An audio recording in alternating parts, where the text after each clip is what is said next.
You're now listening to the Something Good Podcast Network.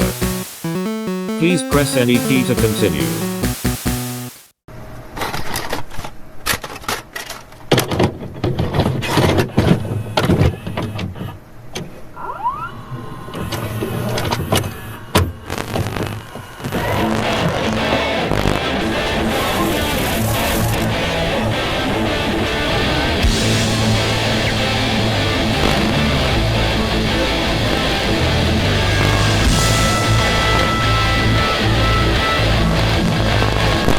Roll them dice.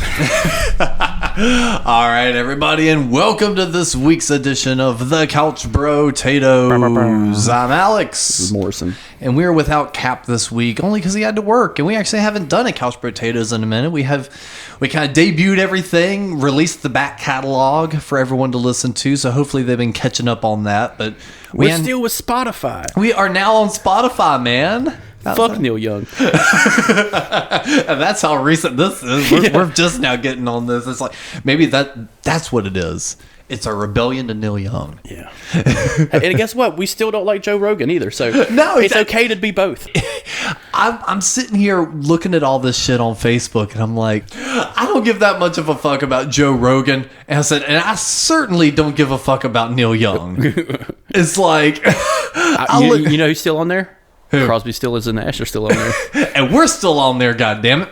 But yeah, one of the things we've talked about video games and, hell, even TV show games. Yeah. We've yet to actually talk about the physical tabletop Family games. night. Family night, man. Did you actually have the family night? No. Okay. No, both my parents worked and I hated being at home. So no. Well, I didn't know how young maybe they were trying to my maybe parents, do it. my dad showed me how to play board games. So we did have the board games growing up. We had the original Monopoly, with the original pieces. So like the thimble, the shoe, the man on the horse. Everyone forgets about that one for some reason. No, we had that one. The car, Yep. the dog. And it rounded out to about 6 to 8 pieces. And what's cool about Monopoly was you could always add more pieces. The game didn't give a shit. You could play with 100 people if you wanted to. But no, we had that. He played chess. He was real big on me learning how to play chess and Chinese checkers. My mom was really good at that. We actually bought a new board, and actually we do that now, which is kind of weird. Like we all live together now, and if I am home or if we're all home, we do actually sit down and play a game. My mom and dad have actually, because me and my sister aren't there anymore, when I come home, like even tonight they'll probably be sitting around playing cards or something before he goes to work, or Right. And it's really nice to see, but it's kind of weird that they're doing something a little bit more wholesome that we didn't do because we were all either tired from school or work, Yeah. But we actually sat down and played Chinese checkers, which is actually a very fun game if you got like 6 people. And it's hard as fuck. Well, that perfectly dovetails into, we never really did family nights either. Like, mom was a little bit more stay-at-home mom. She didn't have to work as much, so there was a little bit more of the overlap of, we could make time for that if we wanted to. But honestly, the only times we ever really did that is if we were visiting her parents, my grandparents.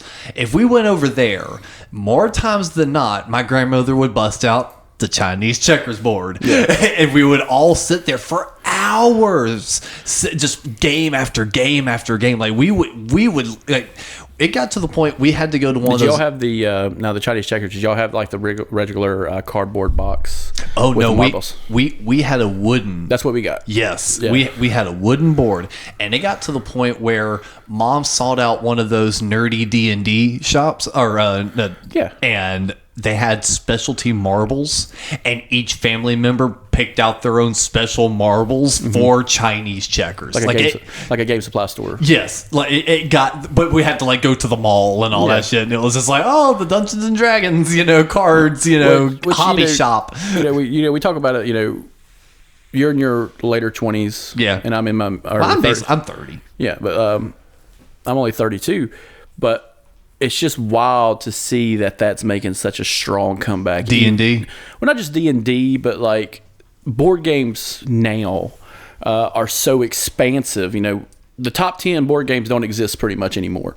Now there's games like Settlers of Catan or Pandemic 2, a lot of play story games. Yeah. Like role playing games. And D&D, we've talked about it before, but it is still a strong comeback. I think it's because of the home brewing that people do. Like I mentioned before, I watched D20 on YouTube, and we were just talking about. And D20 is D20 is a YouTube special, and it's also on Dropout TV with Brennan Lee Mulligan as DM. But it's homebrewed D&D games. It's 6 to 4 people playing a D&D match, but it's not like, oh, we got to go get the dragon, save the princess. It's, oh fuck, we killed the cafeteria lady, we need to hide the body. Yeah. And or a tiny heist where you're playing as toys and mythical creatures trying to rob another toy. And it's very elaborate but still simple. Right. And they still keep the hilarity. And I have a cousin right now, he's on Twitch, I forget his handle, but he hosts D&D games. Mm-hmm. I think you met him when we went to West Virginia. Okay, right. But yeah, he does a Twitch, and Twitch is actually lit up with D&D specialists. Oh, yeah. But not just that, but board games too. Hopefully we can get into game night here. Mm-hmm. That is something I'd like to do.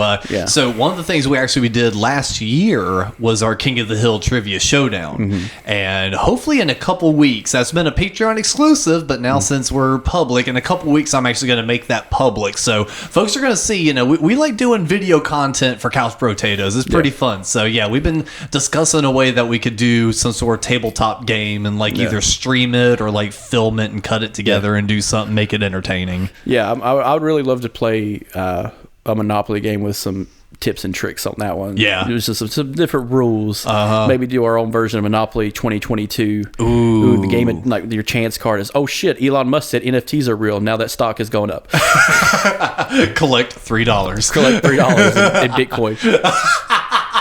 Oh shit. Yeah, maybe that is something we need to do. I'm actually waiting for that, for Monopoly to incorporate NFTs. Not even NFTs, that's a little bit too soon, but maybe like a Bitcoin or Ethereum or something like that. You can already do digital Monopoly. Not even the Nintendo Switch and PlayStation you versions. You can do feminist Monopoly where men only start with 30% less money. I was trying to say there's the digital version where it's basically you have credit cards. Yeah, it's fucking weird. It's no, it's even though I don't like dealing in the Monopoly cash either, it's part of what you have to do to play the game. I imagine it would have just a real life feel of when we play Monopoly on the Switch. Yeah, and that's a fun, quick little replacement. But if you're actually playing the board game, you gotta have the real cash. It's come on, you have to feel the scarcity, because especially if people are doing really good on the board, the banker can be like, "Yo, we're running out of cash." And there's rules for that. That's what's cool. They can hand out loans. Exactly. And that's why I'm no, I think it's good that we have the paper cash. It adds a fun little wrinkle to the board game. Now, I will say, I got the chance to see the very first Monopoly board. Really? In the Smithsonian in Washington, D.C. They have the original Monopoly game before Parker Brothers had got a hold of it, and it's very anti-capitalist because the game of Monopoly literally is a law. You cannot have a monopoly, but the game, much like life, sets it to where you can do that. Right. Which your land turns in from equity to cash, and cash to equity, and you got to play it a certain way. We always talk about when we play, oh shit, I got to get the blue ones, I got to get the red ones, I got to get the green ones. And then someone's just skating by with the 2 brown, the Roach Motels at the beginning, nickel and diming their way to the top. Hey man, I've played that tactic before, and that has saved my ass. People have hit the hotels on the 2 first little squares. People hit the hotels on that enough times, and it has pulled me out enough. You get a whole $40. Yep, but it's sometimes been just enough to flip a house just in time for someone to land on it, and it's like a 400, and I'm like, yes. I have crawled out from that. Yeah, but yeah, we both love play Monopoly. Oh yeah. Now, going back to older board games, the first board game is actually under contention. It's either some I've heard the argument that backgammon is the first real board game because it came from Arabia. Okay. Now the rules of backgammon, I don't know if you've ever played. I really love backgammon, and what it is you got to get your checkers or pieces to the other side before the opponent, and you do this by moving the pieces with your dice. Yeah. Now, I had an opportunity to play with a friend of mine who was from Egypt. Oh my God. He was losing his shit because I was kicking his ass, and he was like, dude, this game is like my countrymen's game. And it is true. Like, even servicemen and women who fight in the Middle East all have that. Yeah. And it is a very simple game to play, but it's also a very hard game to play. Much like, you remember the game Othello? You might have remembered it at a different name online. It was the black and white checkers, and you flip them. Oh, right. They gave it a different name on Windows, but it was like part of the Windows suite of games, like Spider Solitaire and all of them. God, that pulled back a weird flashback, dude. And I hadn't unlocked that memory in a minute. But the original part is called Othello. That's what it's called. And, okay. But it's just a black and white checkers game. But chess, I grew up playing that game. I wish I could play chess better. I've tried. And off and on throughout my life, I've given little chances to chess, and I can just never fully. It's like I understand it, but I just can't get it. If that makes sense. It is, a very strategic game, much like Monopoly, but in a different way. Right. If you really want to get it at it, I actually have an app on my phone called Bad Chess, and what it does is it scrambles the fucking pieces on the board. So it makes you think differently on how to play the game. So, okay. And I'm getting really good at it. Like it's making me better at playing the regular game. Nice. But chess was always a favorite of mine because I never could beat my dad. Oh, okay. And then when I was like 16, I beat him in one game. And like even to this day, he never wanted to play you again. Well, no, he does, but like he doesn't. It's been it's one of those games. You haven't done it so long. That you'd be rusty at it, and it's hard to get. It's like riding a bike, it might take you a minute. But I play with a boss of mine at work, and he's getting better and better. And he, out of like the 50 games that we played, he did beat me once. Oh shit! And he caught me slipping, and I was just like, and I was actually kind of like proud of him, like because that's what I aim for, is to play people that I would lose to, right? Because I want to get better at the game. But it's still, at the end of the day, it's still a game, right? And I'm trying to teach one of Brad's kids how to play, but I did take $10 from the man playing poker, and he didn't like that shit at all. Oh, because his dad had to cover it. What do you mean? God damn it! Now I owe Chris $10. $10. But yeah, it's a South Park reference, folks. Chill. Blame Trey Parker and Matt Stone for making a white guy Chinese. But no, it's a classic board game. It's one of those ones where, like Chinese checkers, or even checkers at all. Right. And I actually have a funny story about check. You like checkers? Yeah. Like everybody pretty much knows the basic rules of checkers. That feels like the very first kind of like critical thinking game you do as a kid. Yeah, and it's one of those things you see like Cracker Barrel, like outside they got the it's big like checkers and tic tac toe are like the big starter critical thinking games. Yeah. So when I was at community college, they did a games day, and this was back when the 360 had been out for like 2 years. And so they put up these big 50-foot screens. One was playing the PlayStation, and it was Rock Band. Right. And the other screen was Madden 2009. Right. 09. And you had tournaments. Oh, shit. All right. So I was playing in the chess tournament like a nerd. And I got knocked out. But I was kind of happy because the guy who beat me ended up winning the whole fucking thing. So I only made it to about round 2, but I was still like, I was rooting for the guy that beat me because he was very good. Right. So I happened to just do the checkers one, and I won the whole thing. And like, there was like 30 people playing it, and I'm just like, tick, tick, tick, tick, tick, tick. And I won the whole thing kind of by accident. Right. Because it's just one opening, and I just went like, bam, done. And they gave me this little giant checker. Little giant checker. But it's like, it was a checker, but it was big. Right. And it was real thin, and it had like Mitchell Community College written on it. And right. I don't even have it anymore, but recently, my boss, one of my other bosses, had saw me playing chess, and I was like, "Do you want to play chess?" And he's like, "No, you got checkers." I was like, "Yeah." So I got the pieces out, and it's a little magnetic board, and I set it up, and we start playing. And I'm like, "Hey man, I got a funny story about this when we get done." Yeah. And oh god, dude, I was mean. Oh, you just wrecked them. Yeah, I play it like I play a video game when I'm trying to like just kill everything. Oh yeah, the story. I want to dominate. I've seen you do it. You've seen me play Mario. Yeah, I just dominate. Oh, I see any game, any fighting game, even you're just like pop, pop, pop, pop. Who's next? And I beat him, and it was like I didn't lose a single piece. And he looked at me. I'm like, "Hey, you want to hear that funny story now?" I'm like, "I'm the 2009 champion of Mitchell Community College checkers." And he's like, "Man, fuck you." Now we're both bosses. It's funny how the world turns. Yeah. But now, so we would always play Chinese checkers, and another one we would play, aside from Monopoly, it took me a while to get into Monopoly, but once I got into Monopoly, I was hooked. It's like it just took, there's just that certain age you have to reach to really fully not only get it, but like fully grasp it. You got to get to that right age where you can be like, I can lose a friendship. Exactly. And for me, that wound up being about maybe like closer to 9 or 10. Mm-hmm. But a little before that, it was always Chinese checkers and Clue.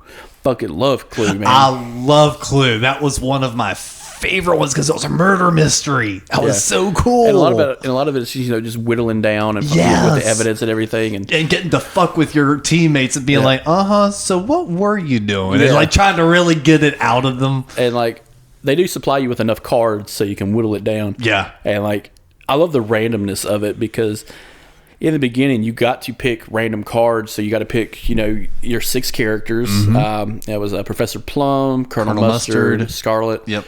Oh fuck, Mr. dude. White, Mr. Green. Mr. Green worked for the FBI. What was White? Because there was a character that had the name White. I can't remember, and it was the white piece. I can't remember him, but there was Professor Plum. Yeah. Because I remember it because of the movie. I figured so. Because Martin Mull played Colonel Mustard, Christopher Lloyd was Professor Plum, Mr. Green was the real bad guy. The whole fucking thing. Well, technically, all of them were. Do you know the lore behind that movie? I've heard some stories about it, but it's a lot of like National Lampoons and SNL people who did the movie. Well, so what it is at the very end, they decided that in order to stay true to the actual board game and how it's different every single time, multiple endings, they shot endings for every character and shipped it to different regions. Mm-hmm. So that way people in California were like, oh, Colonel Mustard was the, true killer. And then, people in, North Carolina were like, no, it was, Mr. Green, shit like that. And I just thought that was fascinating. And then like when they put the DVD out, they had to pick a definitive killer. And then they were like, okay, well now we'll, for the bonus features, we'll show all the extras. Yeah, Miss White. Miss White, that's what it was. Miss White was Madeline Kahn. She was there was a flame in my brain. Miss Scarlet, Mr. Green, Mrs. Peacock, Colonel Peacock, Plum, and Mr. Body. And then you had like everybody else. Mr. Body wasn't in the game, but he was the main antagonist in the movie, which he only lasts in the movie for like 5 minutes. But and there we go. Here's a little traditional couch potatoes for us going into the movie aspect. And I heard rumors of a remake of this, and I would be really excited to see that. Me too, because that's not really something you can fuck up too hard. Yeah. You know what I mean? But like the people they had were all like comedic actors. Madeline Kahn especially. Oh yeah. Fucking. What is that Western? Blazing Saddles. Mm-hmm. She's in that, and she's in a bunch of other stuff, just like Christopher Lloyd. Martin Mull. These are big characters. I do love the ending though, because it's in 2 of the endings. Mr. Green works for the FBI, and it was so funny because he says it twice. He's like, what's the deal with Mr. Green? And he's like, he may be a homosexual. Damn. That was the whole crux of his secret. Remember, they all had secrets. Yeah, Miss White killed her husband. Miss Scarlet ran a whorehouse. But anyway, and the whole thing was he might be a homosexual. But you got to remember, the movie's set in 1950. You're right. And so it's Boo funny. time, not us. Yeah, history's a finicky bitch, ain't it? But I love the two endings. It's Mr. Green turning around, and he shoots like a gun out of Martin Mull's hand, or he punches Miss Scarlet and gets the gun. And both times he's like, "You work for the FBI?" He's like, "Yeah," and I'm going to go home and fuck my wife. And it was just the best ending because then it goes into the next one. It's like, I wish they would do that and make him actually gay. Yeah, they didn't have that in the board game. No. That wasn't part of it. I strangled him in the library. Why? Because he's a homosexual. But no, that was one of them I do genuinely enjoy playing. And I was trying to think, I was like, that might be the one we play for the stream. I think that would actually be pretty fun because I don't think there's too much downtime in between trying to get between rooms. Yeah. No. Because you roll dice. If I remember right, you roll dice to go from each room to room, and you got to figure it out.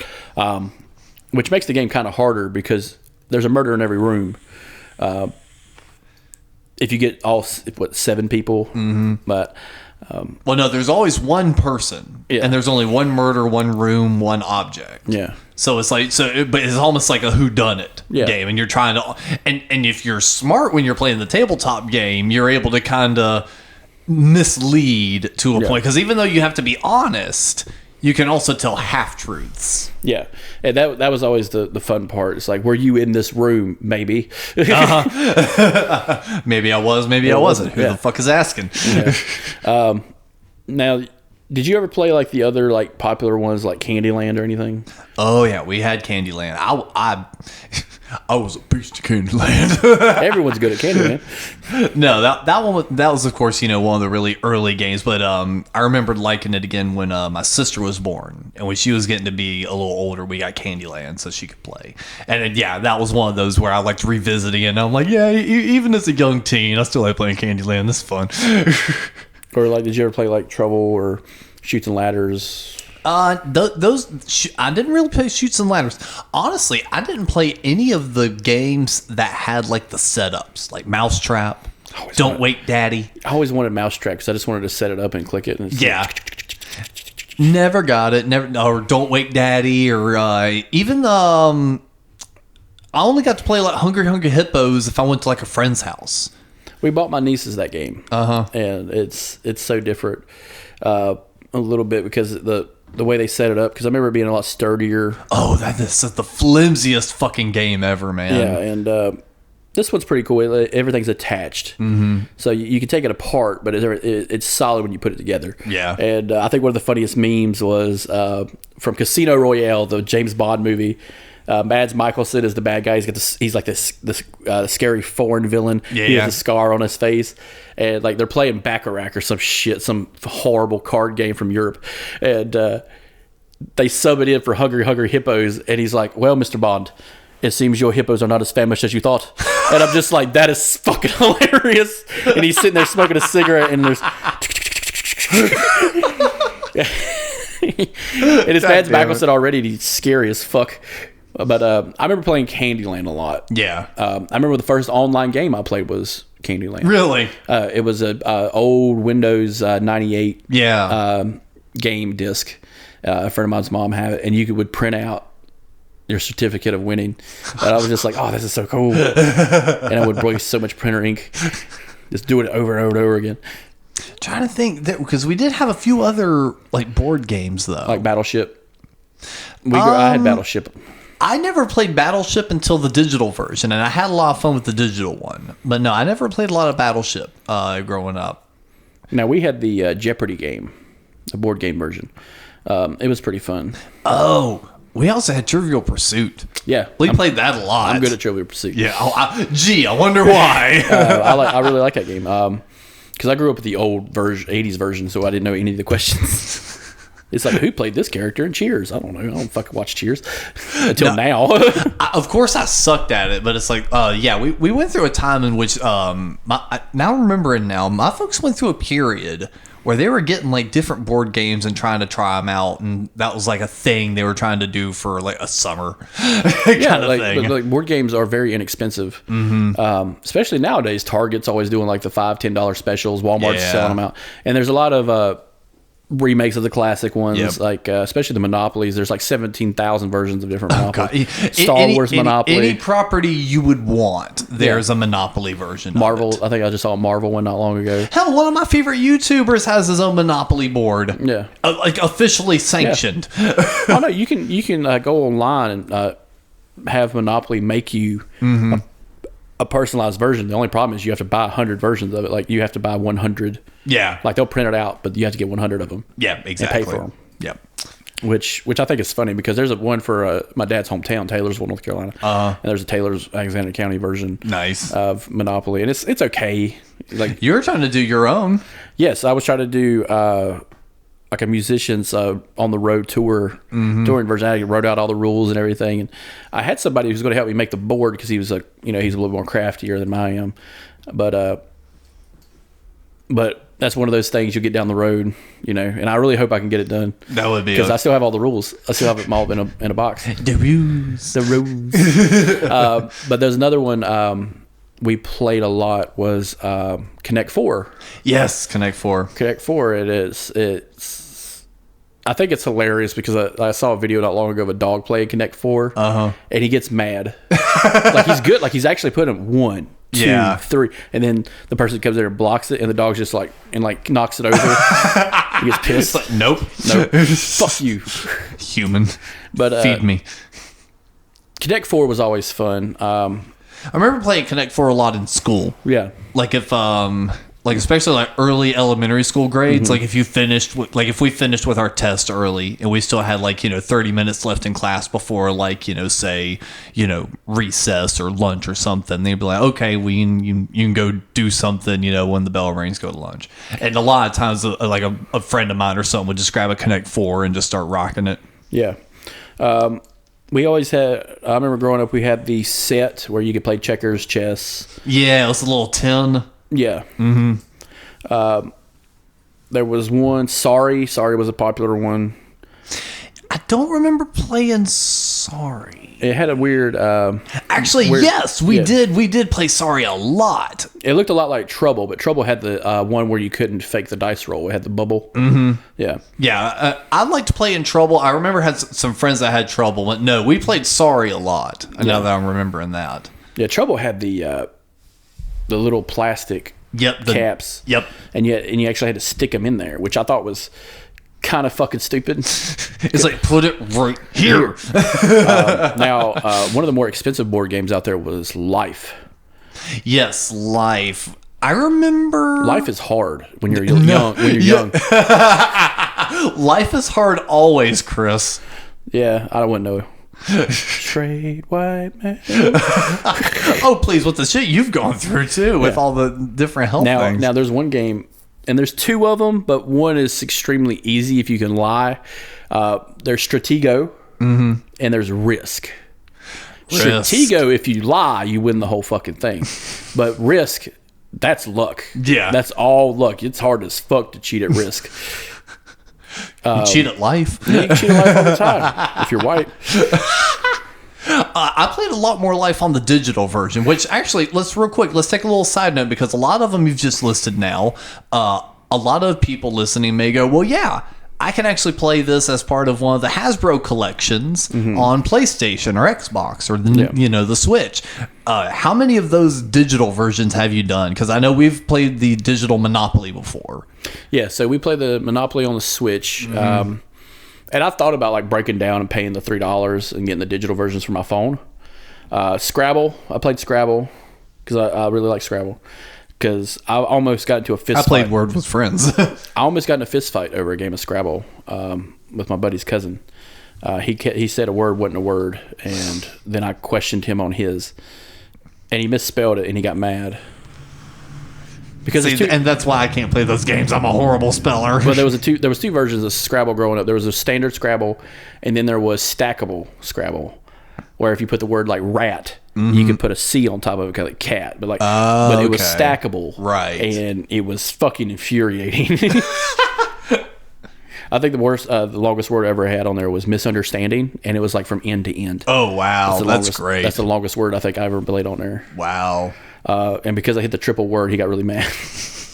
But no, going to that chess, every phone I've ever had chess on it. Solitaire, just general card games. I don't really like playing checkers as much, even though I'm a grand champion. I beat college students. I was gonna say this feels like that the Bill Dauterive side plot. Yeah, so the Dauterive, the Morrison, the Morrison. But no, it's. I do like the digital versions. They are more convenient. But there's something. It's kind of like what we talked about a while back when we was talking about different mediums of entertainment. When we were talking about records over digital or videotapes, DVDs, where's it going? Versus streaming. Yeah, like I'll read a fucking digital book all day. I don't give a fuck about holding a book. But a board game, I feel, is better in front of you with your friends. Mm-hmm. Now, we do have, a convenience with the Words with Friends. Even like other digital games that we get introduced to because of social media, like Facebook. I remember playing Farmville. I rebelled against Farmville to I this remember playing it, and I was trying to figure out how to cheat at the game. I was pay money. No, well, yeah, it's a pay to win, but but there's no winning. Like there is no end. No, like Candy Minecraft. Crush. Yeah, Candy Crush. Yeah, well, Minecraft is this Legos digital, but and did you know they have the largest map in video games? Yes. Other than their second largest map. The next one is No Man's Sky, but that's a hard fucking game. Yeah, and that's also a lot of lore and a lot of fucked up steps on the way. Yeah. But yeah, man, it's just something about having the Monopoly board in front of you, the chess board in front of you, and having the actual person next to you, because it seems like you can carry on with other stuff while you play the game. Yeah. Because we've sat around with people and played Monopoly, and we always bullshit and talk shit, but because we're supposed to each be a miser. We're supposed to be reach a Monopoly. So it's like we can put on. It's almost like the role playing thing. It's like you put on a little bit of a character, being like, "Ha ha, you landed on my spot." I have a Monopoly board game that I've never opened, and it's in my car right now. Mm-hmm. And I thought about going and like cannibalizing it and changing it, and maybe make that rock and roll game. There you go. Just make my own cards and shit. But I would love a new version with just what's around now, with the whole NFTs, Bitcoin, Doge. I think that would be hilarious because everyone, and just have like a Butters type character. What you want, some NFTs? You want to make some real motherfucking money? But going back to like some of the other board games we played, I remember. What was the game where you had to figure out who the other person was? It was you remember? It was like, does your person have a mustache? Oh, tick tick tick tick tick tick tick. Guess who? Yes. Guess who? Yes. That was a fun game, but there's also like if you drew a certain character, you were fucked. Oh yeah, it was like, does he have a blue hat? Son of a bitch. I would love to do that with famous people. It's like, did they have a sex scandal? The whole thing just shuts down. Yeah. Did one of them fuck an actress? Like really young. Did this one pull its dick out? Tick, tick, tick, tick, tick. Now, I remember, and I wanted it so badly, and we got it one Christmas, was Jumanji. Oh. The board game Jumanji. And we had it, and it was cool because the black part in the middle was a blue screen, and you just put the card in, and it gets rid of the red, and you can only see the message. And we had all the pieces. It wasn't magnetic or anything, but I went online about 5 or 10 years ago, and a dude had handcrafted a Jumanji board. like wood and everything. Yeah. Had like chiseled in everything, put a magnetic thing on the bottom. Wow. Wired it up, put a not a motherboard, but a electric box underneath it. And it was part of a table. Yeah. He had this beautiful like mahogany cherry wood table, and it was embedded inside of it, and you could lift it up and open it. And like he was like one of those super fans. Yeah. But he was a craftsman, and like the ball was digital, but it was like an 8-ball kind of. And I remember like, dude, that has got to be over $1,000 just for the hand craftsmanship alone. Oh yeah. That's probably just for fucking materials. And I always wanted that fucking thing. But now you can get a actual handcrafted version of it. You got to pay up, some money. Oh yeah, but at the same time, it's like if you love the game that much and you understand the craftsmanship, it's worth the cash. And like the cards are all handwritten, and like that old English. I think he paid like a calligrapher to do all the cards, and it's like on this old English type cardboard paper, and that's awesome. And it was like, damn, that was badass. Because I remember watching. You remember watching the movie? It's just like, damn, that's a fucked up board game. Well, I like the new movies too. Yeah, I thought the new ones were good. I remember you rejected them hard for so long. You're like, I don't watch those fucking movies. I was such a big fan of the original, and I saw the original. Then I saw the second Jumanji movie. Oh yeah. This is at Brad's. And I'm like, this ain't bad. I finally sat down and watched the first one, Jumanji, whatever the fuck it's called. Right. I was like, all right, that's pretty cool. They do reference Alan. Yep. And I do like the callback to that because you got to remember Kristen Dunst is like a child in that movie.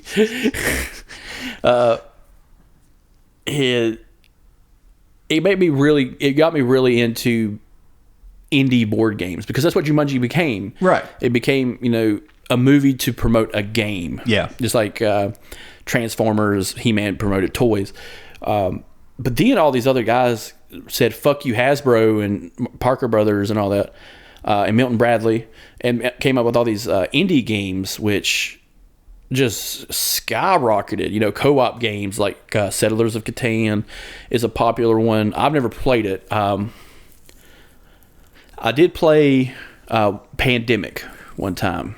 I don't remember Pandemic. Pandemic was pretty fun. There you go, buddy. Yeah. Pandemic was pretty fun. Then I played this one game, Mechs vs. Minions. Yeah. Now, Mechs vs. Minions is a story-driven game that requires 4 people to play. But you could only progress... Like, it had these... manila envelopes in it. And the board changes into 8 different boards. You shift the board around... And it turns. Oh, okay. Yeah. So once you progress, you're in like a 4x4, and then when you progress into the next one, it switches, and then it switches again. But you can only go like.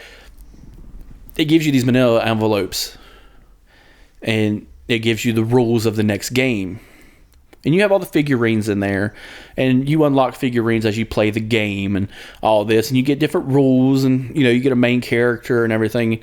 And, you get power-ups and stuff like that. Like you would play a MMO, like World of Warcraft or League of Legends. I think it's a League of Legends game. That's what I know. It's licensed through one of those. Right. But, man, that game was fucking hard. Right. Because you really had to work together. Disney had one called Villains. Oh, I remember that. And that was... We played that with some friends of mine because we had tried to work out a game night kind of thing, like once every Thursday night or something. But yeah, but you know how that is. Works for like maybe a week or two and then never again. Yeah, but it's not like when our parents were around where our parents would get together on Friday nights and watch the fight and play poker. That's what my parents did.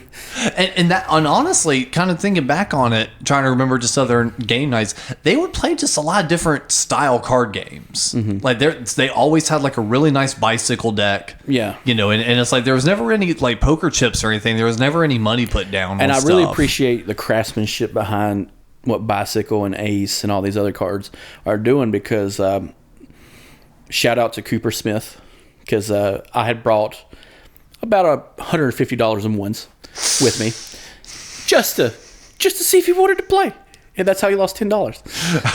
But I was teaching him different poker games, right? I was teaching them different versions of poker because poker rules are all the same. The rules are all the same, but the games are different. So you have like 7-card no peak, 5-card stud, Texas Hold'em, 5-card straight, stuff like that. And then you got the different rules: deuces wild, crazy eights, chase the bitch. Just really fucking crazy ass rules. Baseball was a game I learned, and we'll probably be playing it Sunday if I'm not working for Super Bowl Sunday. But hey, that's something we could do. Just get up on Sunday. There you go. Yeah, we don't have to watch the game. I was gonna say it's like I don't give a fuck about football, but I'll bet on it. But I think that would be pretty fun. But also with that, our parents, I don't know if your parents did it, but mine did a lot, it seemed like every weekend out of the month growing up, from like when I was probably a baby all the way till I was like 13, it was like every other month our families were getting together with other families, and they would play Scrabble or Monopoly, and the kids would play something else in a different room, like video games or like Super Nintendo and something like that. And there'd be a fight that night. Like they're all chipping in to play pay-per-view because my dad had a satellite, the big dish. Oh, yeah. And we'd all get together, which is funny because I'll tell you about it after the show, but it revolves around 5G. But I watched Mike Tyson fight Evander Holyfield, and that's when he bit his ear. I watched that live. Wow. And like when you're a kid, that hits different. Yeah, because when you see something that's going to be in history forever, because that's what he's going to be known for. Yeah. Not only is he a murderous boxer in the ring, but he's also a guy who tried to eat a motherfucker. like you know what I'm saying? Yeah. Like when you see that kind of thing, it's like a sports version of 9/11. I wouldn't go that far, but okay. But you know what I'm saying? It's horrible to watch. But I don't think we were a generation that could do that, because we had so much accessibility from board games shifting over to digital. Yeah. So we had like the Words with Friends. I was okay at that. I had gotten to the second one, the Words with Friends 2. Yeah. Because I think Adobe had just destroyed that one when they went get out of flash games. Yeah, they did. And I played a lot of Draw Something also. Draws. Hey, I remember that. Uh-huh. Yeah, it was always a dick. It was like the end of Superbad when you see all the dicks. It's like, Chris, is this a dick? Yes. No, it's a Huey 175. Helicopter. Damn it. But no, I honestly didn't even play a lot of the phone games. I played a lot of the Jackbox games. Yes. Like the You Don't Know Jack. There was another... Kahoot. Yes. Kahoot had a set of games. Kahoot, you could make your own pretty much. Right. Yeah, Kahoot, you can make a trivia game. They have a new one that Tyler from the Dirt Preachers, now Cyberdelics, we played a lot when I went to his place a few months ago. It was one of the Jackbox games, and I can't remember what it was, but it's like you paired your phone up to it, and it's like, and you typed in your answers to everything. It was almost like Cards Against Humanity, but you didn't get a hand of cards. You just wrote in your own answers. Yeah. And like everything was up for grabs. And it's like, that would be a game we could never stream. But that would be extremely fun to play. We could for money. No, we just put an expletive at the beginning. Fuck! There you go. That's their expletive. Cards Against Humanity, I think, is the one that kind of brings everyone together. I think it kind of brought everything back. Yeah. It kind of brought like the idea of card games back into the main idea of things. Yeah. I had I wouldn't say misfortune, but it felt weird because I played Cards Against Humanity with some people, and two of the people were kind of prudish. And, it was one of those situations where it was the first time I'm really meeting them. Yeah. And that's probably not a good game to play with someone you first meet. And so I'm playing a card that is just awful. And they're like, they wouldn't even say it out loud. That's how bad it was. And then it was another person who I knew, and they're like, "Hey, don't play these kind of cards." And I was just like, "What the fuck am I supposed to do with them?" The game gave it to me. Yeah. Just hold on to it till we stop playing, and it really hinders the game. And it really hinders me. Yeah, free speech, motherfucker. Mask up. You can't tell me to cover my dick and tits. But those are one of those games, like, it's very adult driven, but it also gives us a nostalgia of playing together. Yeah. Absolutely. And there was a phone version of that too called Evil Apples. Yeah. That was pretty fun. And then I remember there were being adult board games when I was a kid. That were around, but I didn't really. The only ones I really remember were the ones that were like very kind of like pointed. Like I remember another one they bought when I got a little older and I could actually play with them. It was called Battle of the Sexes. Yeah, I remember that one. It's like, and I remember those being like the type of adult quote unquote board games. Yeah. That I just love that those games existed, and now all of a sudden they're really prudish about the games we play as an adult. I'm just like, didn't you guys like try to kill hippies? Like I'm pretty sure you did. You come from the sexual revolution? Yeah. Like, come on. Did you think any woman with a job was like a whore or a lesbian? Oh Lord. The good old days. The 90s. That just goes back to every decade had a nostalgia decade. Yeah. Oh man, I wish you'd go back to the 80s, and you go back to the 80s. Man, I wish we could go back to the 50s. It's like, God damn it. Well, it's like, and I found out recently that like the two of us were considered elder millennials. Oh yeah. And I'm just like, I don't like that. I like to just think we were Gen Z that like Gen X that forgot to hit the train in time. We overslept just a little bit for Gen X. I was born before the AIDS crisis, and I was in school before 9/11. So right. So I'm just like, I'm the same way. And so I'm like, I'm not really either. I'm not really millennial, but unfortunately not like Gen X either. But like Mom and I were talking about it. I just kind of summed it up as like, I'm Gen X that forgot to like go to work that day. Yeah. So I got put in this dumber class, and she's like, yeah, that seems about right. Now with all those old games, there was, there was Sorry, Trouble, Life, Don't Wake Dad, Mousetrap. Now, did you ever play the other card games? I know you probably played Uno. Everybody played Uno. Oh, yes. Yes. I remember someone showed me a game I didn't know about as a kid. Apparently, everybody else did. It was called Phase 10. I was trying to think. There was a game that I couldn't just remember right off the top of my head, but that might be the game I'm thinking of. Let me pull up the image. Phase 10. Yeah, it works kind of like poker, or no, it works more like Rummy or Gin. No, I never played Phase 10. But there is another game I'm trying to think of that was kind of like Uno. Mm-hmm. I almost wanted to say, is it called Take Two? Was there a card game called Take Two game? Or like card game? I imagine it was probably a variance of Uno or some shit. Because there was a lot of games that were copies of the other ones. Like you had the game, you had Clue, but you also had Detective. And it wasn't Take Five, because that's coming up. Because I know people are going to look at them and be like, oh, it's Take Five. It's not that. It's not called Dose, which was the other. No, I can't remember. It came in a taller box. It kind of looked like Uno, but you almost played it. I can't remember right off, but it's like I know once I put my hands on the cards again, it'd be like, oh, we do this, this, and this, and this. But it's like the memory's just so far gone. Oh fuck! I'm trying to think of a game like that. Because I hate this is riveting for the audience right now. But no, still, I really fucking hated it. Munchkin. There's a game called Munchkin. I hated that fucking game. Yeah, it because didn't sound like I that. hung out with a bunch of nerdy people who played that game, and they're like, "Come on, man, you're really good at it." I'm just like, I'm good at the trivia part.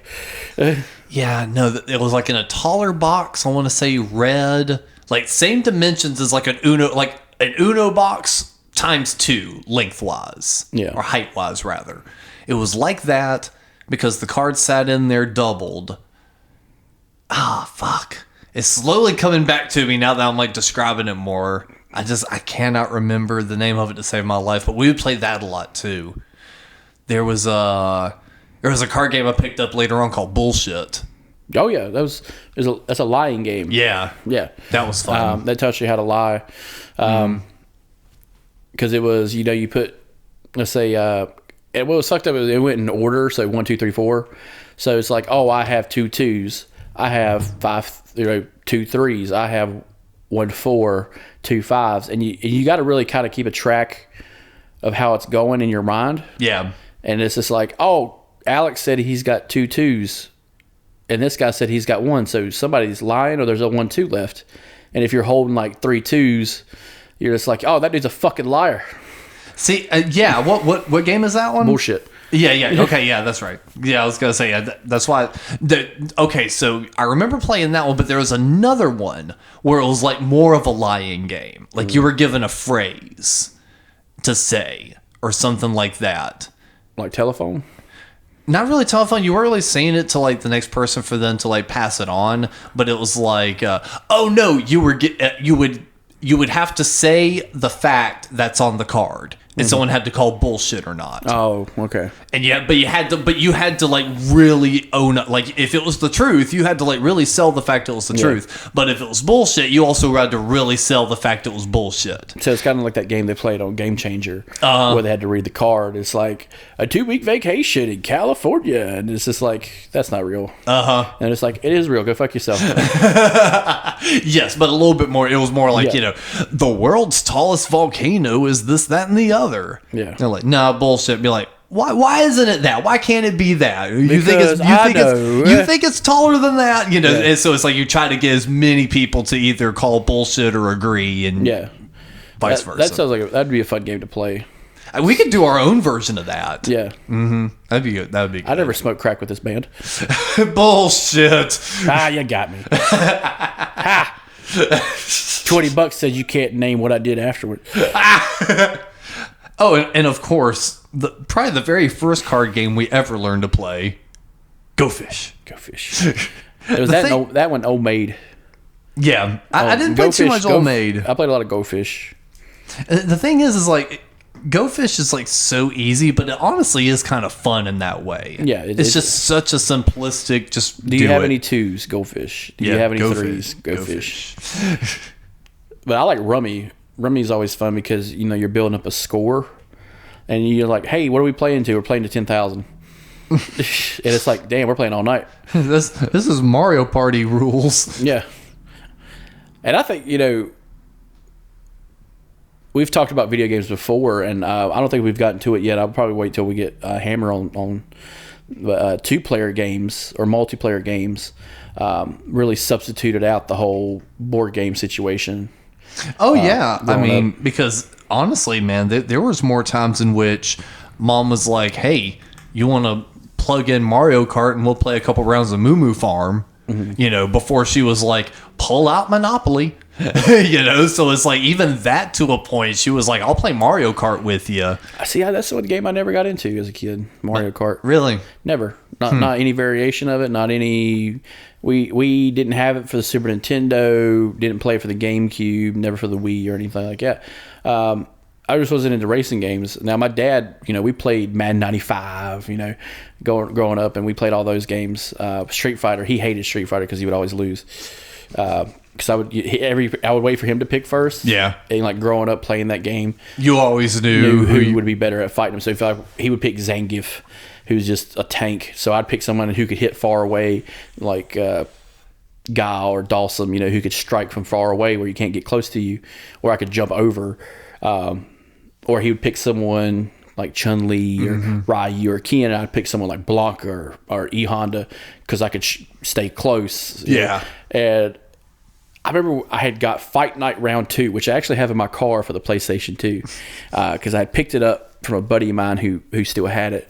And it has a Scarface game in it too, so now I gotta go dig out a PlayStation 2 to go play it. But Fight Night Round 2 was fucking fun as shit. It was a boxing game. And I was trying to teach my dad how to use the PlayStation controller, and he was like you. He got used to the GameCube controller because it is a perfect controller. Yeah. But you had to use the analog sticks to throw punches. Yeah. And he was not getting it. And I was just like rocking the fuck out of him. Bam, bam, bam. And I was just like, Jesus Christ. I'm fucking him up. Like, no, for some reason, Mario Kart was the one that like Mom always gravitated toward. Like, even like when I got Mario Party, She tried doing it some, but she was like, this is kind of whatever. But for some reason, the year that I got the Nintendo 64 for Christmas, I think it was like Christmas in '99, I believe. After getting that, it's like I was playing it, and like she would just come in, just sit down, and start watching it, and then she's like, I could actually play that course because it was Moo Moo Farm. It was super simple, super basic. Green was the no-go area. Brown was where you drove, so it's like it was easy for her to see and understand everything. And then she was like, hey, let me try what. So I plugged in a controller with it, and we played it through. She's like, let's do it again.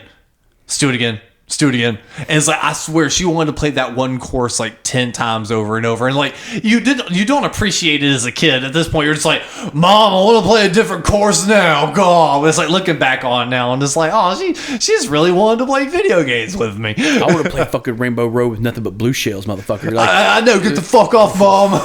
You're cramping my style. You're cramping my style. I know guys growing up who would loved Mario Kart so much, and it does have a great following. It was just a game I was never into racing wise. Like, I wasn't into racing games until I got Super Monkey Ball 2. Yeah. And like they had the racetracks and stuff like that, and like it's so fucking stupid when you think about it, because the last track is supposed to be the hardest, and I never lost on the last track. I was lapping people on the last track, but but the other tracks I could not fucking beat. That's weird, because I think it was because like it's a very tight racetrack. It's a giant C, and it loops around, and I knew how to take the high parts, take the low parts in.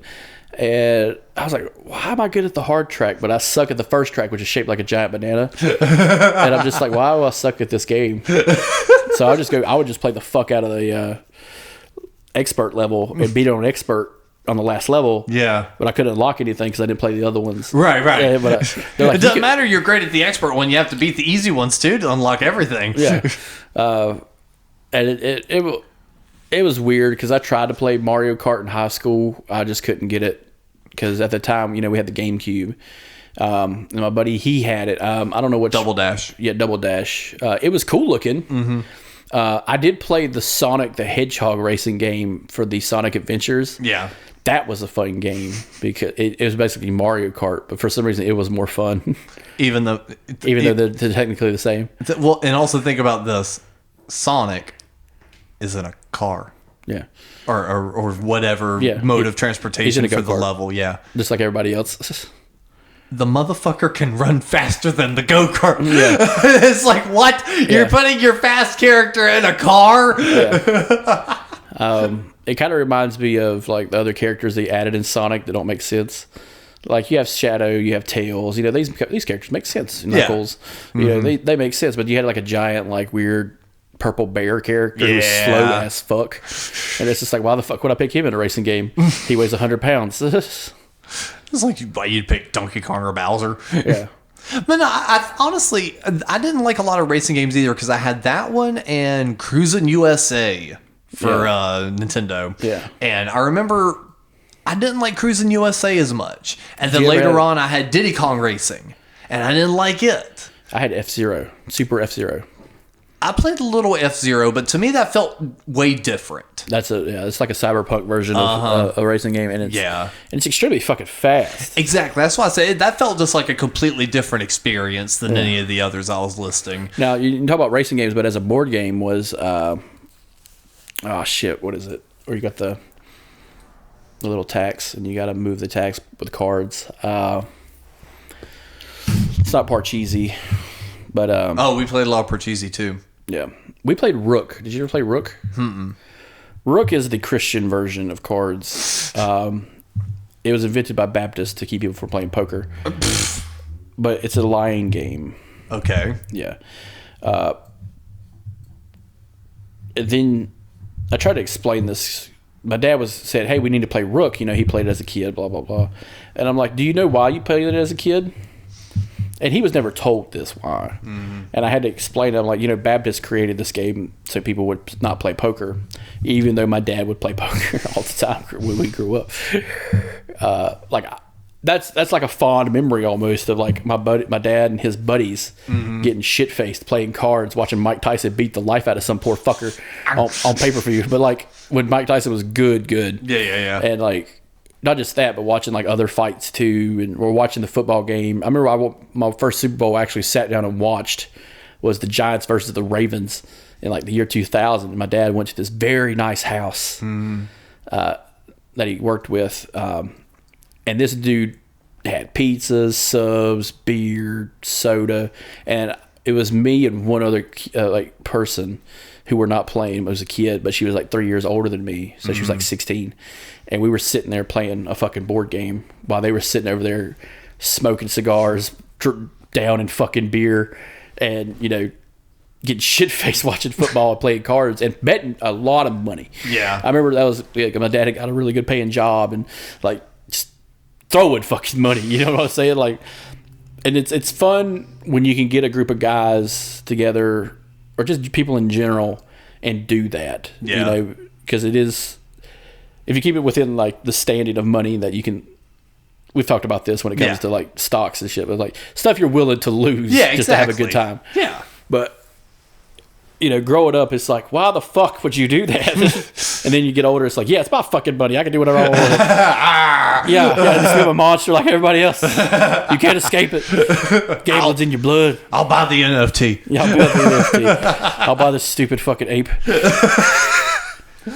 Yeah, you'll still be happy to report as much as I still believe in crypto, I still can't abide the NFTs. I still feel that's a completely different ball game. It's a fly-by-night fucking Ponzi scheme. South Park was on it with that. Yeah. That was great. Fly-by-night Ponzi scheme. Now, there is a game I've played. It was weird. It's called Secret Hitler.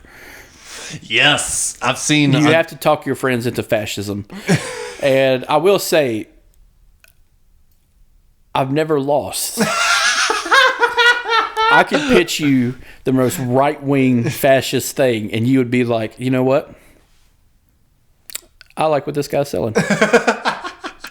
I'll take it. I'll take two. I like a cut of this guy's jib. Oh, if I was to shave and cut my hair short, shit. Calm down. You fucking Gordon goddamn Gecko. No, I remember there was a YouTube channel that there was these guys that would do some tabletop games, and they played that one, and there was another, I can't remember exactly what it was, but it was something like Secret Hitler, where they were each given a role, and like per round they had to figure out who was. It's like there was the detective, the murder. That's what there was, a murder mystery thing. There was a murderer, a detective, probably a witness. Yes, but they didn't get to see anything. And then I forget, there was one other character, and what it is the head guy saying, he's like, okay, everyone close their eyes, everyone shuts their eyes, and then it says, will the killer please awaken? And it's like, and that person will wake up and look around, and they're like, who do you want to kill? And they'll point to who it is, and then like close their eyes. Oh, that's what it is. Doctor. There's a doctor. That's what it is. And then and they say, okay, the detective, please raise your head. The detective raises his head. He goes, who do you think the killer is? He points to who he thinks he is. He's like, okay, shut your eyes. He's like, doctor, who would you like to potentially save? He points at someone. He's like, okay, lower your head. He's like, all right, it's the next morning. Good morning, everyone. And they all wake up, and they're supposed to like play into their characters. And they're like, and in the middle of the night, Morrison was strangled by the killer. You know, this, that, and the other. He's like, and unfortunately, the doctor was over at Mikey's house for some reason. So Morrison has died. You know, this, that, and the other. You know, everyone's starting to quiz and try to figure out who the killer is. So you would need more than 4 people. Oh, absolutely. It's a big group game, but it's a lot of fun. Reminds me of Red Rover. Yeah, a little bit. Now, going into card games, I remember playing Rummy a lot as a kid. I didn't do that one too much. Rummy, Gin. It's funny because people have their own house rules with games. Like, speaking of, the most famous house rule is free parking. Free parking in Monopoly. Hey, you got to pay $200 in taxes. Where's it go? It goes in the center. Yep. Nope, don't do that. It makes the game last too long. It's a fun one, though. Yeah, but you're pumping liquidity in a game that doesn't require liquidity. You're making someone flush with cash when they're flush with fucking equity. Yeah. You're really fucking the game up. It's actually more capitalistic than anything because you're taking money from the poors. Giving it back to yourself. Yeah. The poories. I paid all that money in taxes. Thank you. Yep. I'm waiting for an Amazon version where it's all just the same warehouse. You landed on Amazon warehouse. You landed on Amazon warehouse. Oh no, you tried to unionize, they closed it. Do not pass go. Chance card. Your Prime membership expired. Oh. You don't go to jail, you go to unemployment. Oh, and you got to play another card. It's like, oh, you only got 16 weeks of unemployment. Find another job. You landed on Amazon warehouse. Yeah. God damn it. I'm forever in here. Damn you, Bezos. Yeah. The whole time that song, 16 tons, what do you get? It's playing on a fucking loop. It's just playing on a fucking loop the whole time while you're playing. Until the morale is just sucked out of the room. And it's just like, I think I want to stop playing. And then the game just cuts off. And it's like, you have 8 hours to come back to play tomorrow. You have an 8-hour turnaround shift. No, I couldn't do that anymore. Man. I used to do that shit. 8-hour turnaround shifts. Oh my God, it was brutal. I'd come in at 7, leave at 7, and they'd be like, hey, could you come in early at like 5? I'm just like, that's 8 hours from now. You got time to sleep, motherfucker. It's like, God damn it. Even the crack in your voice, like, God damn it. Yeah. But yeah, I used to do that all the time. Double shifts, triple shifts. I was at work one time for 24 hours, but I was a younger man. I could do it. And I drank Mountain Dew like a motherfucker. You were but a man. Yeah, I was a young man. But a young man. Yeah.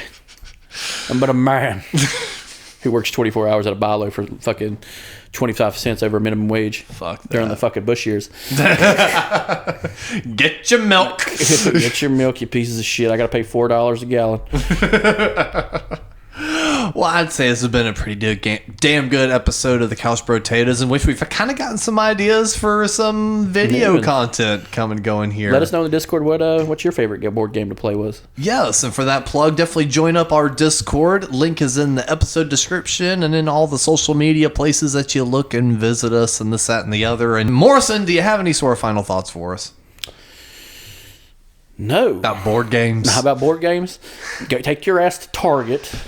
Take your gift card your company gives you as some type of compensation because they couldn't give you more money in a year. It's that or a pizza party, folks. Okay? So take your goddamn gift card to the Target, who may or may not support the Taliban. I don't know. It's a conspiracy I heard once. And tune in next time where we'll do our crypto. Yeah, crypto or cryptid? Cryptozoology. Okay. Our cryptid podcast. Yes. We will be going over the Jersey Devil in the next one. Oh, okay. Cool. So all right. If you want to join us, let me know directly, and I will drive you here personally. You can hear me rant in the car ride over and how Katy Perry is really JonBenet Ramsey.